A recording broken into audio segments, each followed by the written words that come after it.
Okay, we're going to get started. Our very own Logan Bryant, he's going to be talking about boats, how trade makes us human. Give it up for Logan.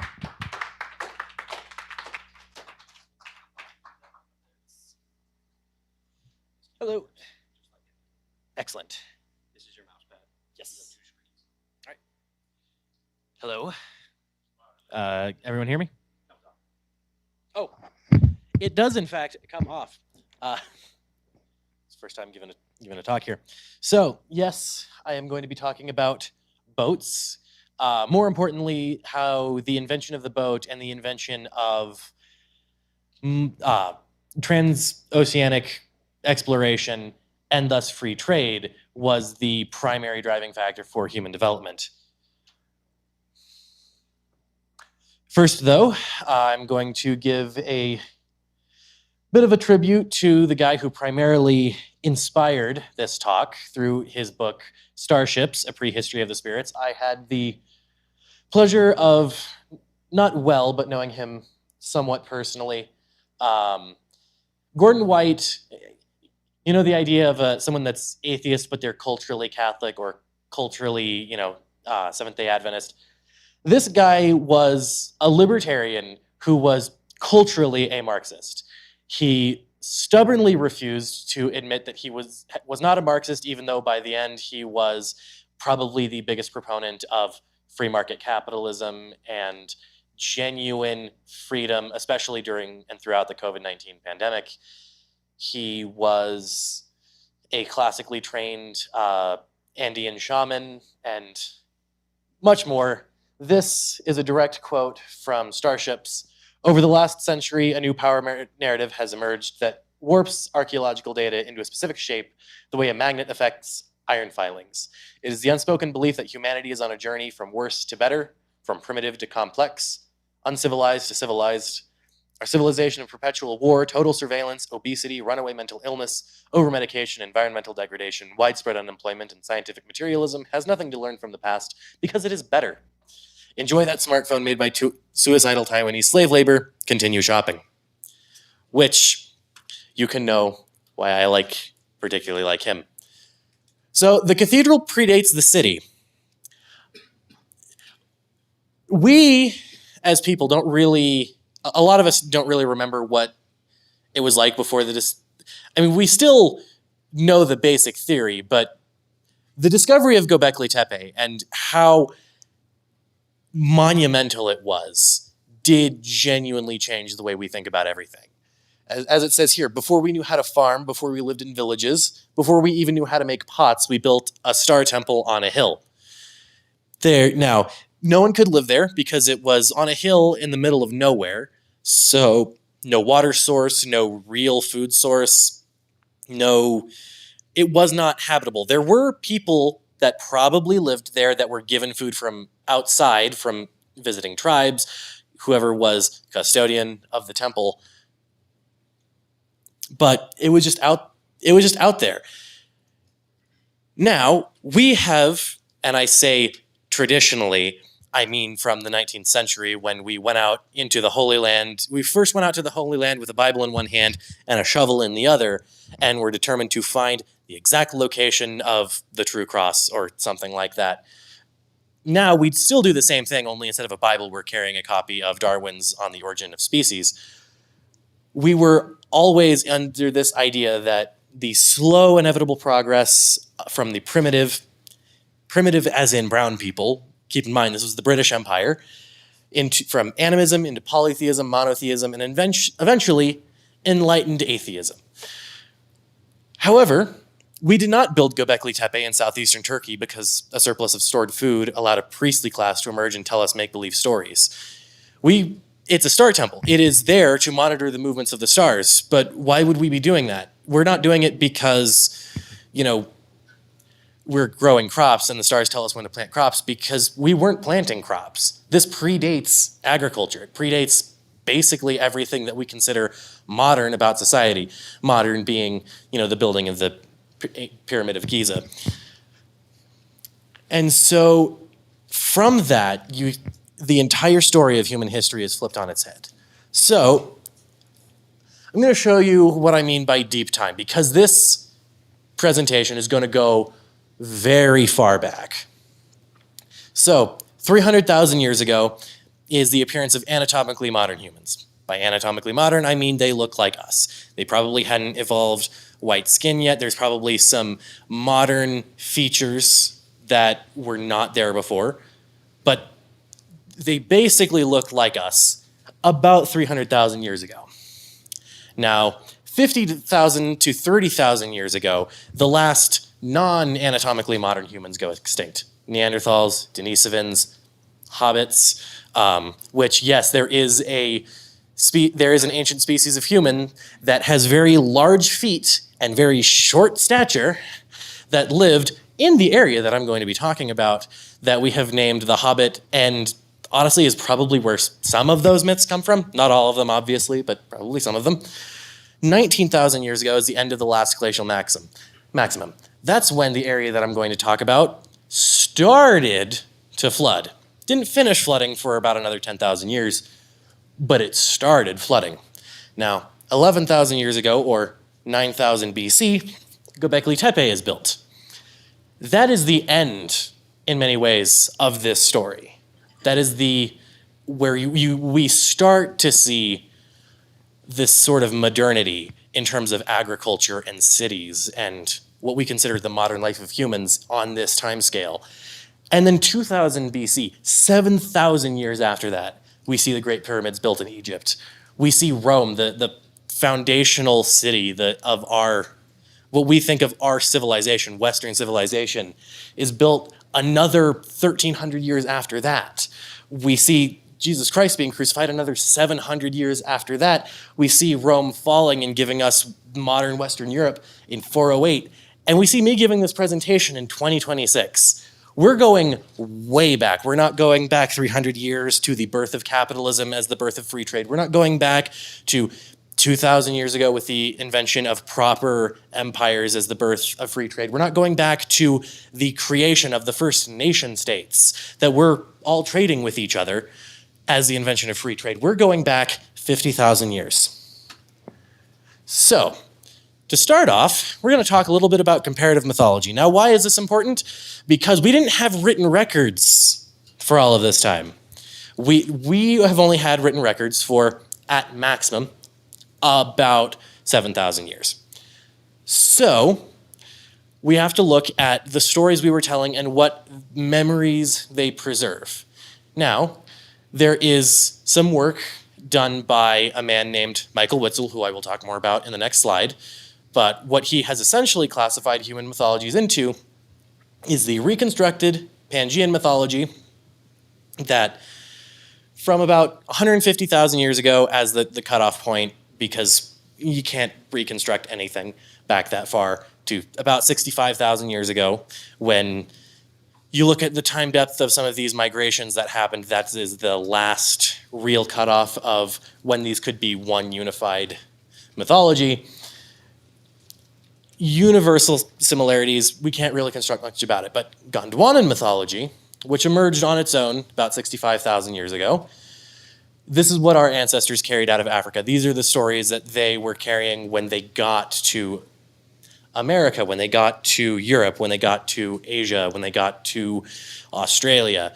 You're talking about, it's a forest of stories. They're not chronological. They are, this tree did an interesting thing, and then the world was created on this, like in this way, and we have this, being. Not really chronological. But then you see Laurasian mythology, emerging probably about 40,000 years ago, which split from Gondwana mythology, which carries the creation of the world to an eventual apocalypse. In that time, we see various myth themes like the separation of heaven and earth, creation existing through repeated epochs, Golden Age down to Kali Yuga, as you see in the Vedic cycles, the idea of, the Garden of Eden, and then the pre-flood period, and then the post-flood period, and then the building of the first temple, and so on. The killing of a dragon or a monster, almost universal. Even in the Bible, the word used to describe the waters of chaos, techom, is cognate with Tiamat, which was understood to be a actual dragon. That's kind of where that comes from. A golden age and a flood as a punishment. Is the flood being a punishment for mankind is universal among these particular cultures. There are flood myths elsewhere, this idea of a primordial flood. But the idea that the flood was a punishment for mankind's hubris, or was a punishment for mankind's evil, or was just a punishment for the fact that we had stopped listening to the gods because we were originally designed as their slaves and we decided to mount the first slave uprising, were washed out with a flood. But there was one of us left that still had an idea of freedom, and they decided that they were going to keep at it. That comes from these Laurasian cultures. So who is Michael Witzel? Michael Witzel is that guy. He started out by studying Vedic mythology and the history of Hinduism. He later was like, this is clearly older. We know it's older because other, cultures that have no linguistic connection, no real recent genetic connection to these Vedic cultures are telling the exact same story. Different names, different people, but the same story, the same archetypes. And they're very different from these other cultures that we're finding in South America. North America, they have the Laurasian story. South America, they have the Gondwanan story. That's what he figured out. And he did the first and the best worldwide, rigorous comparative mythology project that the world has ever seen. He developed this model of Pangean mythology splitting into Gondwanan and Laurasian mythology. However, what was important was he never really figured out where Laurasian mythology came from. He said somewhere in Asia, which is where so I'll discuss the similarities. That's where our friend Gordon White comes in, where he says, he posits this area as a hypothesis, and he says some interesting things about it, but he misses a couple points that I'm going to talk about today. If you want to read more about that, look up the book Starships, A Prehistory of the Spirits. Tremendous read. Very dense, very sassy at times, but a tremendous read. So you have Laurasian mythology, this idea of the world egg. There was originally just nothing. A lot of them say, egg-shaped structure, just something, a primordial ball of nothingness that splits into heaven and earth, which are usually referred to in animist terms, which we'll talk about more later. Father Heaven, Mother Earth, and their separation. The trickster or demiurge who brings civilization, that's the serpent in the garden, that's Prometheus, that's any sort of figure who, humanity is basically monkeys, but this guy comes along and he says, actually, you're people now. And suddenly, we're people. Killing a dragon, usually done by a hero, a demigod, a god, some kind of figure that is worthy of worship, what we call a god, who kills some dragon or monster usually associated with the sea. A golden age, when everything was flourishing, mankind knew no suffering. A great flood that just either destroyed that golden age or was the consequences for destroying that golden age. And a coming apocalypse, thousands of years down the line, when all of us are dead, all of our children are dead, but our grandchildren, our great 1,000 times grandchildren, they're going to be still alive, they're going to be having to deal with it. So we're telling our children so that they know to prepare. Then you compare that to Gondwanan mythology, continuous creation, totemic origins of mankind, a distant high god, and local, fully developed polytheism. The creator of the universe isn't really someone that you can talk to, which you see as sort of an influence when you have mythological mixing between cultures that share Gondwanan and another culture that shares Laurasian mythology. Take Haitian voodoo, for example, this idea that the Catholic God is very high up there. You can't really talk to him, but you can talk to the Loas that are around.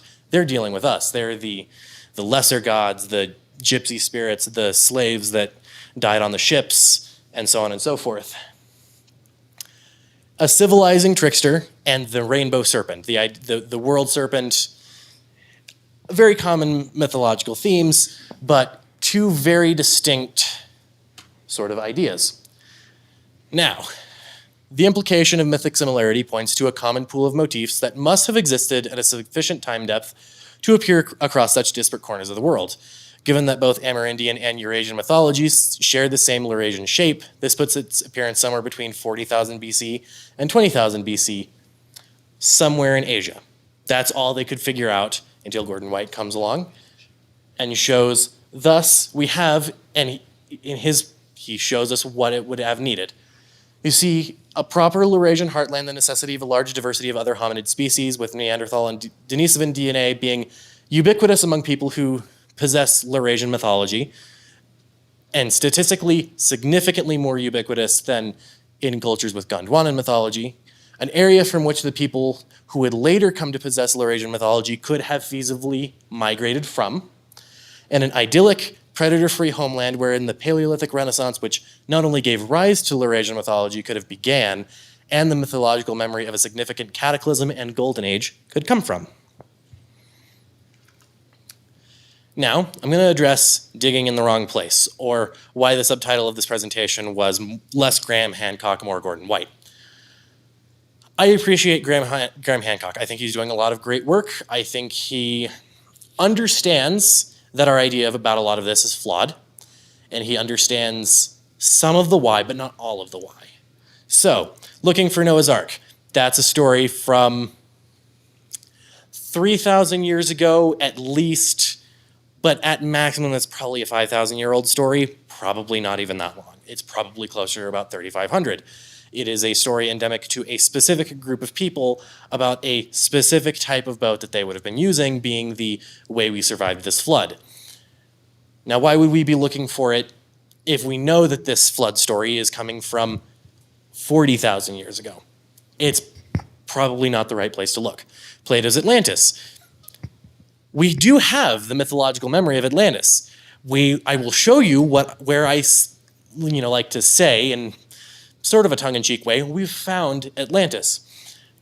But it's not going to be the same as the Atlantis of Plato, because he's talking at maximum 12,000 years after it sunk, probably even longer than that.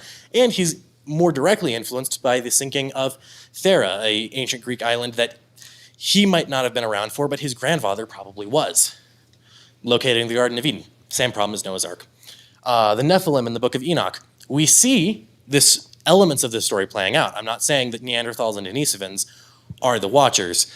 I think there's some more interesting explanations and explorations of that we can get into later if you guys would like. But again, story is younger than the actual story we're talking about, but it is probably memory.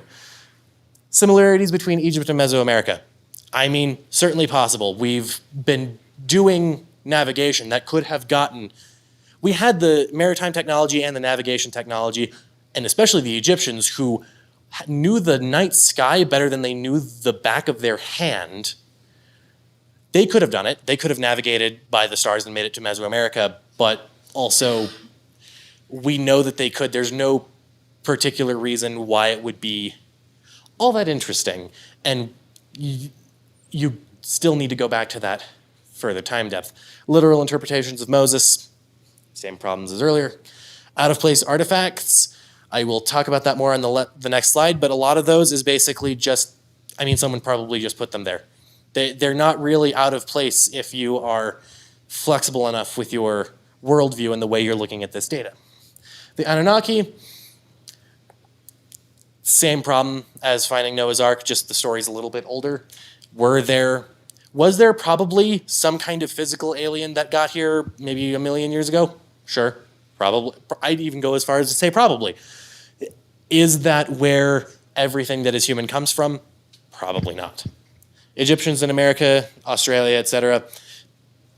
Again, similarities between Egypt and Mesoamerica. They could have gotten here.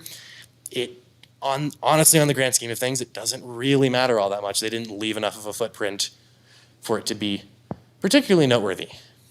But out-of-place artifacts. Flexible minds and flexible models. If your model of history requires that sort of, we were doing nothing and then we invented agriculture and then a priestly class came along because they were cunning and conniving and were like, I am going to convince all of these people of a bunch of make-believe stories so that I can have a job, then yeah, seeing out-of-place artifacts, seeing, these wide trade networks across the entire world 40,000 years ago is probably going to make you go, this is weird. This makes no sense. It can't be real. Or it's evidence of some, highly technologically advanced civilization with lasers and nuclear weapons, a million years ago that we're all downstream from. Or maybe not. Or maybe human beings just had the capability of putting those things there for reasons that maybe we understand, maybe we don't. You don't have to pick one or the other. You can say that, yes, the academics are wrong, but there's still a level of Occam's razor here. Likewise, things such as the megalithic yard, which is very fascinating, and I will discuss more later, but I can discuss in depth. It's very simple geometry if you take that it's very simple geometry. It just differs from the way we do geometry in terms of methodology, because they were probably using a 366-degree circle rather than a 360-degree circle, which was invented in Egypt, in relatively late Egypt. The reason this is interesting is because if you have one specific, say this is your meter, this is your yardstick, you have to keep this here to measure up against it. But if your meter is derived from a pendulum and a weight, you can, and the movement, and calculating that based on the movements of the stars, which do move in predictable patterns, and we've known that they moved in predictable patterns, and I'll explain why we know that later, you can get a relatively standard methodology of deriving a unit of measurement relatively easily. It is very simple geometry. If I particularly cared to, I could take you all on an expedition out to look at the stars and calculate the megalithic yard, but that would probably have to be a while later. Then, and this is all sort of building the foundation for the real story we're going to talk about, animism. Animism is a very fraught term because it was invented by British colonialists who had to find a way of explaining that, yes, these people are religious, but the religion that we do, which we know is better than the religions that the Greeks did, but we have to make the religions that the Greeks did better than what they're doing, so we have to make their religion sound dumb and primitive, even when 90% of the time it wasn't. The animistic beliefs that they're talking about is universal, and is universal among every culture, including the cultures that we say are, very advanced, like the Greeks and the Romans. It's the belief that the universe is a community of beings, actual beings. This podium possesses some level of agency. This microphone has a spirit. We are all spirits. We are all beings. The sky, the earth, the stars, they are all beings. They are all possessing of their own agency. They're worthy of our respect. And notably, we are related to each other for mutual benefit based on consent.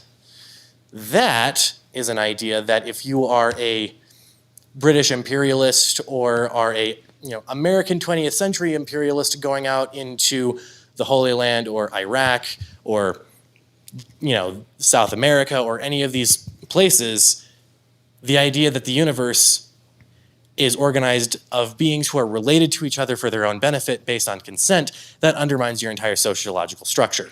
It undermines everything that you think you know about where your government comes from, about what your purpose in this life, in that area, in your domain is.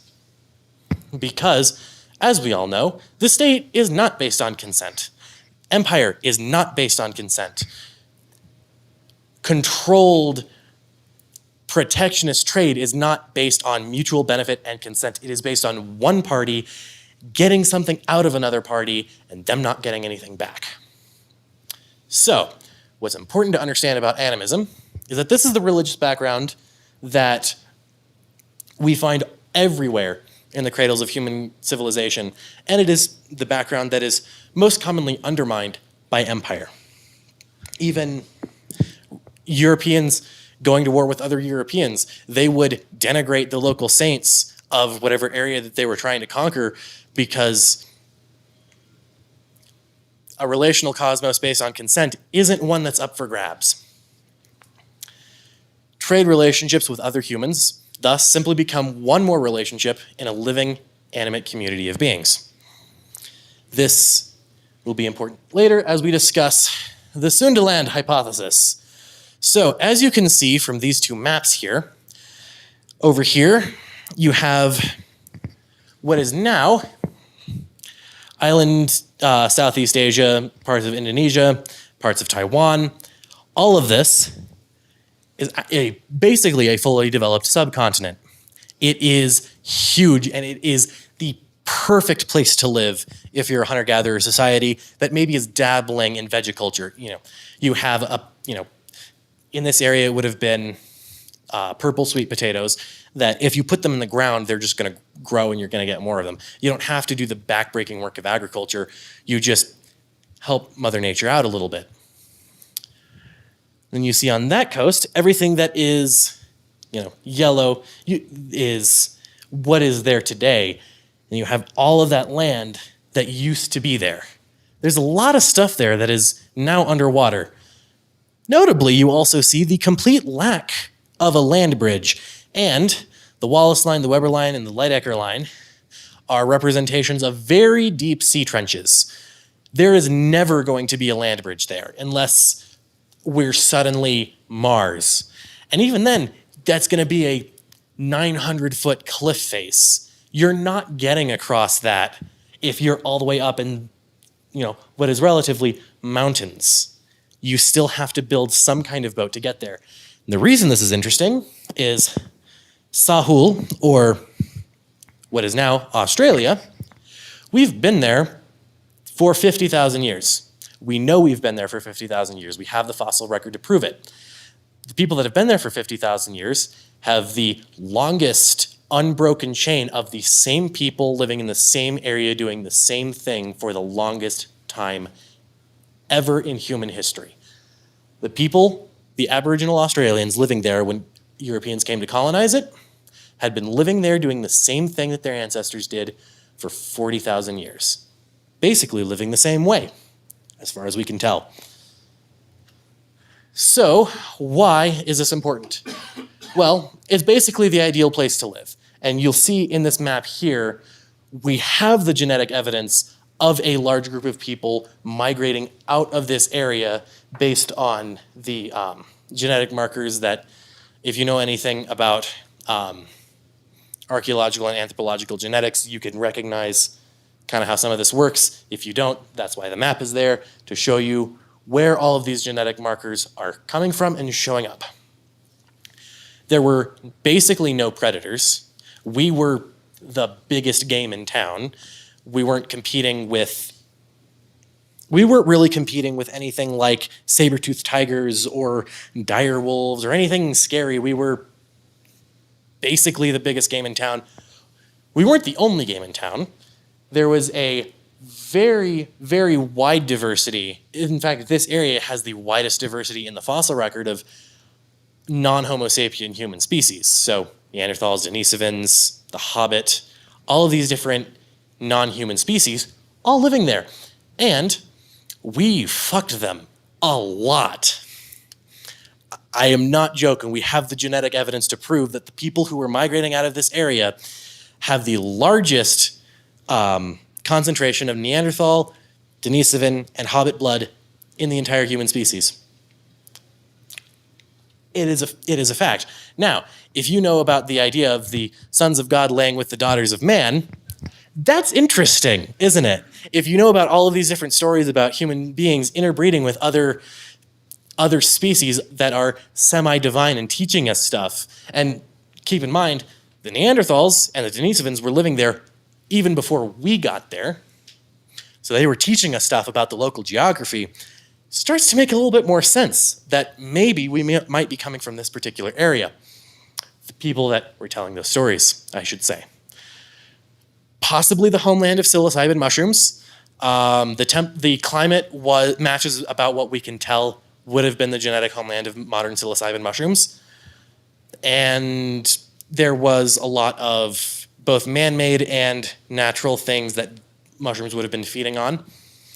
And originating in this area and eventually spreading worldwide was the largest, basically the single largest time when human culture, any one human culture and human culture in general, went from very primitive, very simplistic art to borderline modern and very beautiful, symbolic, and high-level art in human history. That happened about 40,000 years ago, right around the time we got there. Now, we also see some of the first genetic adaptations to extreme cold. What's interesting about that is this is on the equator. It was not too hot to live. It's not Arizona. It's not modern Arizona. It's not 1,000 years ago Arizona. It was not a terrible place to live. It was not too hot.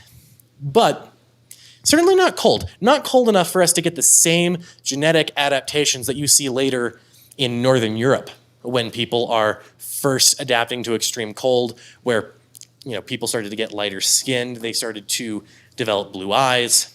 All of these genetic adaptations to cold, we start to see it here. Now, why would that be? Probably evidence of long-term deep sea travel. Because when you're out at sea, has anyone here ever been out at sea for a prolonged period of time? It gets pretty cold, doesn't it?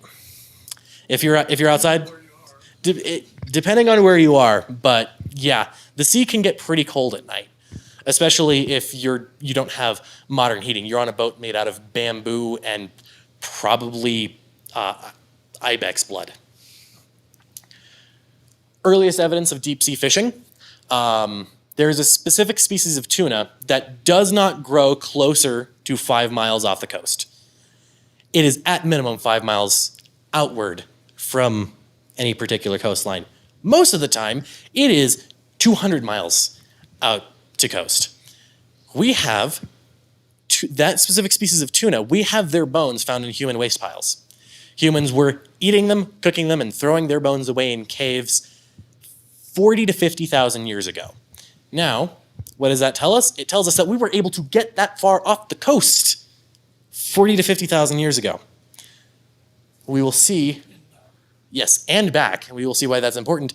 And also, there was never any land bridge to Australia, and we've been there for 50,000 years, so we have been able to navigate the sea for at least that long.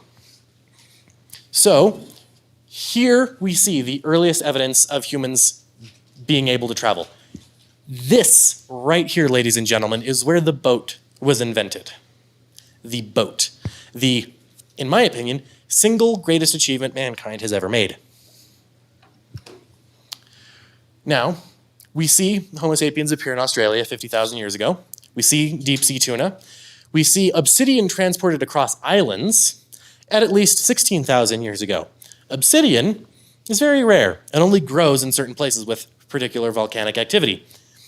There weren't really any sources for obsidian in this area, but we know that it was transported from one island to another, and to another from that, based off of different markers, pollen, things like that. We see red ochre transported across wide geographic areas, basically the distance from essentially the Philippines all the way down to Australia, there and back again in different deposits that are clearly taken from one area of another, also about 16,000 years ago. And the reason we don't see boats from that time is because they were based on bamboo, thus preservation bias. So whenever anyone asks you, hey, if they were doing all of this sea travel, where are the boats? Disintegrated. They're dust now. They were made out of bamboo. They didn't actually have widespread adoption of stone. Like, they had a couple obsidian deposits, but they weren't using stone in a widespread manner for another 7,000 years after that. Now, as already discussed, between 50 and 40,000 years ago, around the same time as the maximum contact and thus genetic intermingling with Neanderthals and Denisovans, human technological, cultural, and artistic complexity exploded. People refer to this, and mainstream science refers to this as the Paleolithic Renaissance, found everywhere throughout the world. before we had modern agriculture, we had vegiculture, and rice, the purple yams, and a few other species are all native to this area. China likes to throw large amounts of money at trying to prove that rice originates along the Yellow River. It doesn't. It provably doesn't. It originates here. People see evidence of it existing in these islands going back 40 to 50,000 years. Now, those islands were mountaintops. And I don't know if you know anything about rice, but rice doesn't grow all that well in mountaintops. It was probably brought there. And we also see some of the first massive expeditions into the sea and earth to contact other humans originating from this time and place. Now, they were all using perishable tools, and they were using the same perishable tools as modern indigenous Australians use. If you go to the Australian outback, you go to the right area of Australia, and you ask the Aboriginal Australian people to show you how they build baskets and boats and spears and everything like that, they're going to show you techniques that are made entirely out of bamboo. Maybe sometimes they'll use stone. Most of the time, they're just using bamboo. All to the same day, and they're building it in much the same way. The people in the Pacific Islands, the people in island Southeast Asia, all of these indigenous cultures know how to make these things. So we probably can infer from that they were using these tools way earlier. They were using these tools all the way back here when we know they were sea traveling. And as soon as they developed stone tools, the Austronesians, the Aboriginal Australians, we see them appearing along a large global trade network. We know that these stone tools were moving from this place to this place, and then from this place to this place, and then from this place all the way to this place. A lot. They were doing that a lot, all centered around this one little area. Now, if the second people start using a type of tool, it starts appearing it starts being found within a large global trade network. What can we infer from that? The trade network was there before. So, taking what we know about that, we can reconstruct that, as far as we can tell, this group of people invented transoceanic trade, at least as far as we can tell through the very scant evidence in the historical record, and they were in the right place to do it at the right time to do it. And what we see arising slowly over tens of thousands of years is a single culture or collection of cultures. It is a pretty big landmass, becoming host to the most complex system of trade routes ever seen in human history, navigating the earth and having sex with interesting local populations, all without ever developing proper agriculture. That should tell you something. That should tell you what human society is actually based on. Now, humans living in Sunda, by necessity, learned how to navigate the ocean. They had to get to Australia somehow. They had to fish somehow. They had to get to all of these different islands that they knew about and wanted to live on, and were very good places to live because they were islands, all coastline, and humans love coastline. We also see this occurring where the Paleolithic Renaissance occurs first. The first proper cave painting to go from the relatively simplistic to the extremely complex and very well designed technical cave painting was in North Australia, just a stone's throw away from where all these people would be living on the Sunda coast. Over time, maritime navigation becomes maritime trade, because if you have something in one area, you go to another area and they don't have it, and there's people living there that have something that you want, when you go back home, you grab something that people in this area don't have, you take it over there, they give you what you don't have. That's trade. Bartering system, not a provable medium of exchange. They might have had it, they might not have. That's still trade. That's the mutual, as we would understand it from Mises, that is the mutual creation of wealth for each other's benefit based on consent. What do we know was the dominant religious philosophy of this people per our contact with their descendants and cross-world comparison with all of these different cultures? mutual benefit based on consent.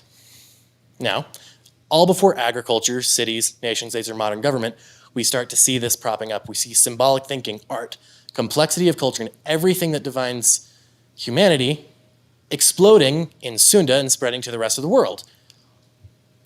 And we come to that because humans look out, we see an ocean, and we think, yeah, I can probably navigate that. Hold my beer. Which, as we will see when we return to Göbekli Tepe, they probably would have been saying.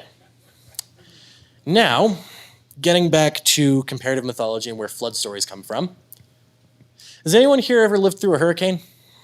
Or any kind of extreme flooding? If any of you have met anyone from New Orleans and asked them about Katrina, they can tell you some stories. They'll tell you about the psychological impact of living through your homeland sinking underwater. And they got their homeland back. These people didn't. Everything in this one area that these human beings were building, were doing, were experiencing is underwater and has been for the most part, 20,000 years. Some parts only as far long ago as 7,000 years. That's still a very long time.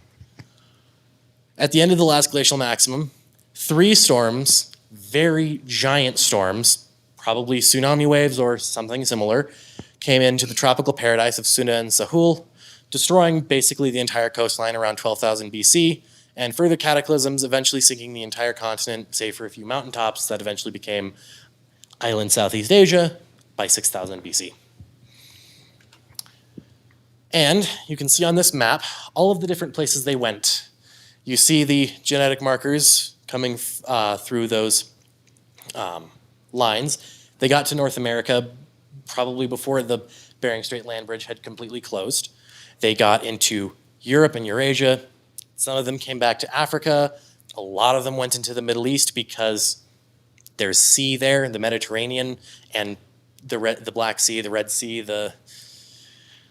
all of these different other oceans. Very fertile, very easy to fish, easy to live on, and eventually easy to invent agriculture in.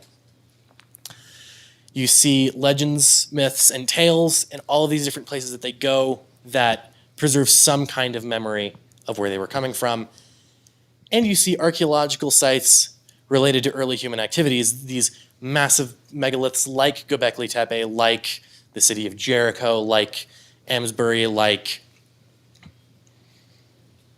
Stonehenge. All of these different areas, you see them coming in, being carried and built by people who carry this genetic evidence. This, adaptations to cold, long-standing history of living with Neanderthals and Denisovans, long-standing history of sea travel, all of these different things going out and dispersing themselves into the far corners of the world. And you see them building Göbekli Tepe. Now, what we have discussed, these people know the stars very well, and in Laurasian mythology and cosmology, all of them are working with very complex star lore. We see them caring very much about the stars and about time and about the interplay between these ideas. And we see evidence of people that were being led by what they saw as independent beings across the seas by these little lights up in the sky. They're learning how to navigate. And based on the timeline, because the coastline starts to erode around 12,000 BC, and a couple hundred years march, which when you're migrating tribes moving at basically a couple 100 miles per generation, it's going to take you a while to get there. They get to the area surrounding Göbekli Tepe. They get to modern day Turkey. They get to Anatolia, what I like to call occupied Anatolia because I love the Byzantine Empire. They get up there and they build what probably to them wasn't all that interesting, what wasn't all of that unique, because this is just the one that survived. It was buried pretty well intact. There's probably hundreds, maybe thousands of these different temples that never survived, never got here. We know that this one was. And we see a monument for worshiping the gods, for measuring the movements of time, for breaking bread with other tribes, and for hosting excarnation rites for the dead, brewing beer. Our earliest evidence of beer brewing in human history, in the archaeological record. That's one of the things they were doing there. They were brewing lots and lots of beer, and they were engaging in trade. We have evidence of people bringing things from all across these different areas, different animals coming from that are native to habitats way far away, coming in, being brought in, stone tools coming from mountains over here that somehow are over here, and then we find them, over here, the same rock carvings from these mountains that show up in Göbekli Tepe in what is probably offering disposal pits. Same thing is showing up, a couple hundred miles away. How do you think they got there? These people were bringing them in to this site that we call Göbekli Tepe, trading with each other, breaking bread, singing songs, dancing, having ecstatic communion with the gods, and then going back to their different cultures. Given that we also see communal sites in the remaining coastline of their Laurasian homeland, such as in Aboriginal Australian cultures, in Micronesian cultures, in Polynesian cultures, in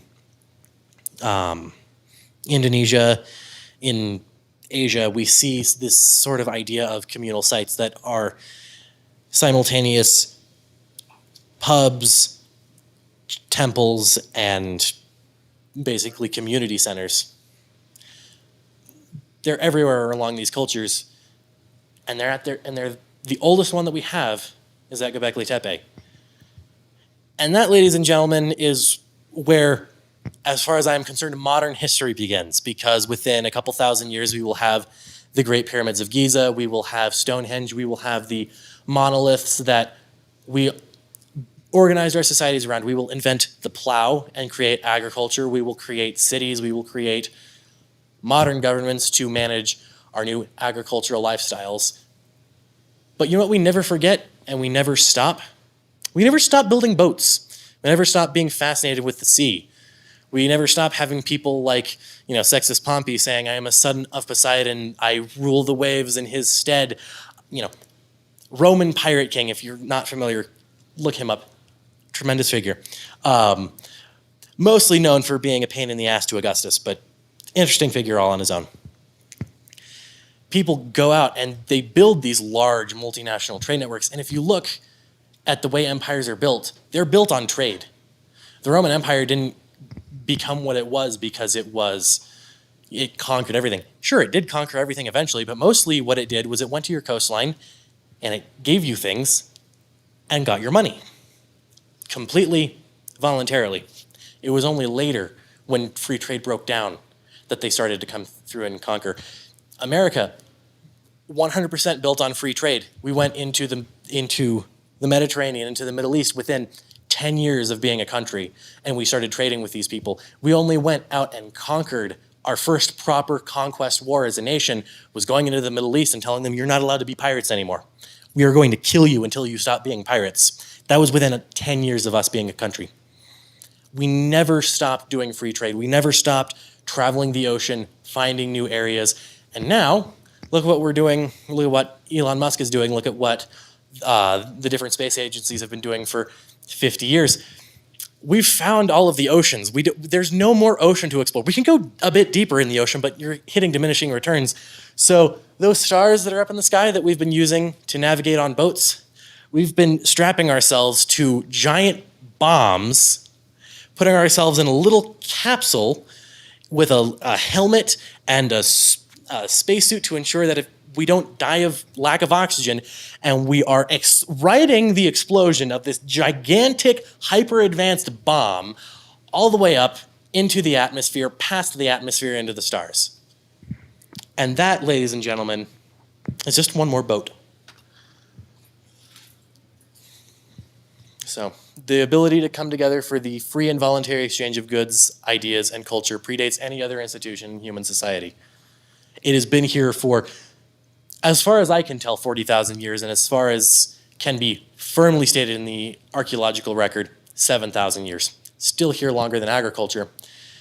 It is so old that a group of refugees, heirs to the greatest human renaissance the world has ever known, survivors of the greatest cataclysm the world has ever known, and probably would ever know, at least until a couple hundred years from now when our coastline finally goes and 90% of what we're up to is buried underwater. They built a monument to their gods, a monument and a single place for them to do trade, for them to do culture, as soon as they stopped walking. All right, question and answer.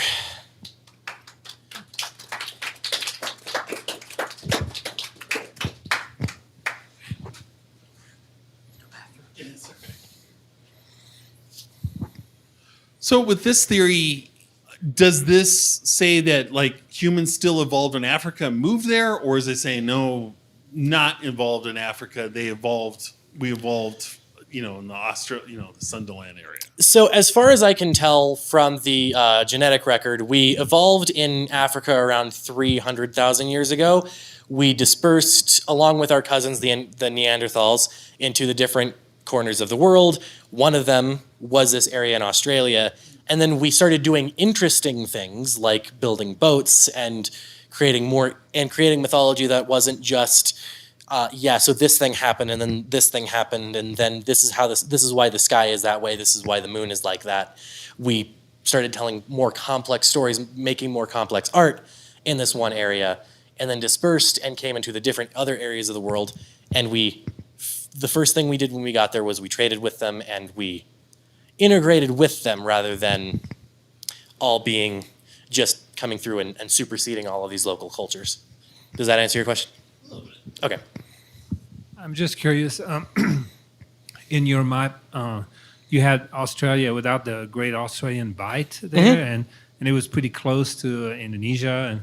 And did it start shifting much faster than the Australian Bight just started sinking all of a sudden? What was the timeline on that? So, per the geological record, the earliest storms were coming around 12,000 BC, so about 14,000 years ago. It started with localized storms that were eroding coastline, so it was these huge tsunami waves. That area that you're talking about is, if I'm remembering the correct area, is relatively low elevation compared to the rest of the continent. So it was the first thing to sink, but it wasn't the last, and we don't really know what was there, so I can't say it was the least important area of this culture, but it was the one that went first. But subsequent storms coming, a few thousand years apart and sinking more coastline. All right, follow-up question, not on the same topic. So in that theory, that Göbekli Tepe is like a sort of a communal space, trading, place, whatever, no delimiting of the activities, but and the relationship with those mythologies. You didn't mention anything about like the burial rituals and things like that were really differentiated between different cultures, and what it says about what people were thinking in terms of those mythologies. Can you say more about that? So the most widespread burial ritual at Göbekli Tepe was excarnation, which is still done in certain parts of Tibet and India and some other different places, which is where you take your dead and you put them on mountaintops or on some kind of altar dedicated to it, and then you call for vultures to come in and basically eat the flesh of your dead and take it up to the sky while the bones remain here on Earth. Now, in Tibet, in certain parts of India where those are still practiced, they're called sky burials. They are the vultures are taking the literal body of the dead and bringing it up to heaven, to where the stars are. So, given that we also know Göbekli Tepe is very clearly a star temple, depictions of Orion and the Pleiades very ubiquitous on Göbekli Tepe, we can interpret that that was also probably some sort of stellar-focused religion, or religious practice, I should say. But it was definitely not the only type of burial practice there, so there was a lot of variability in different cultures, at least different tribes coming together at the same place. Okay, I have two questions. So I guess the first is, I know Graham Hancock he's obsessed with a very advanced human civilization from 40,000 years ago because they built all these crazy monoliths, Göbekli Tepe, Easter Island, all these things.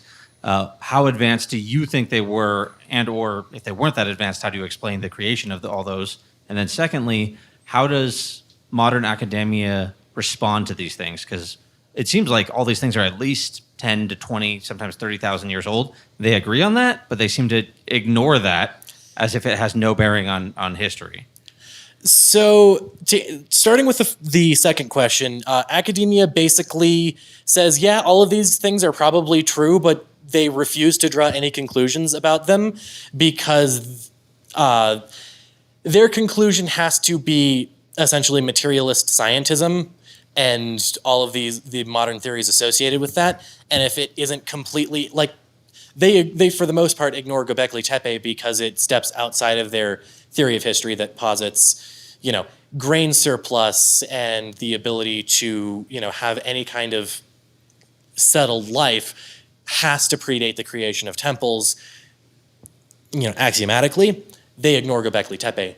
For the same reason, they also ignore all of the evidence of pre-agricultural trade and very wide deep-sea navigation. The Sunderland hypothesis in the first place, that's why they're really ignoring a lot of this. The first question is a bit more complicated because it requires us examining what we think of as an advanced culture. We are very technologically advanced. We also have one of the most simplistic concepts and ideas about time. We think of time as linearly divided into, actually, that's how we measure time.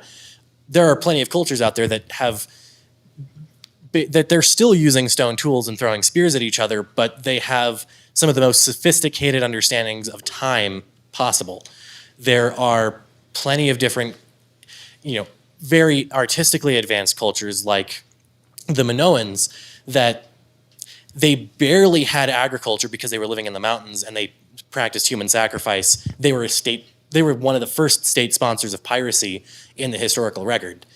So as for this civilization society that I'm talking about here, I think they were probably hunter-gatherers. I don't think there's any evidence that they were doing agriculture beyond just hey, we can burn these trees and it means that this rice will grow better. But they weren't heavily cultivating it. They were letting the rice grow naturally. I think that was the maximum. They were still using bamboo tools. There's not really much evidence of stone tool use until thousands of years after they had clearly, as far as I can tell, established this large trade network. I think they were very complex in terms of their navigation technology. I think they were very complex in terms of their probably mathematics because they did build these. I think they were very good at geometry and specifically being able to derive geometry from the stars and the passage of time. But I don't think that they were technologically advanced. I don't think they had lasers and nuclear weapons and stuff like that. Not Atlantis. No. From the Disney version. No. Right.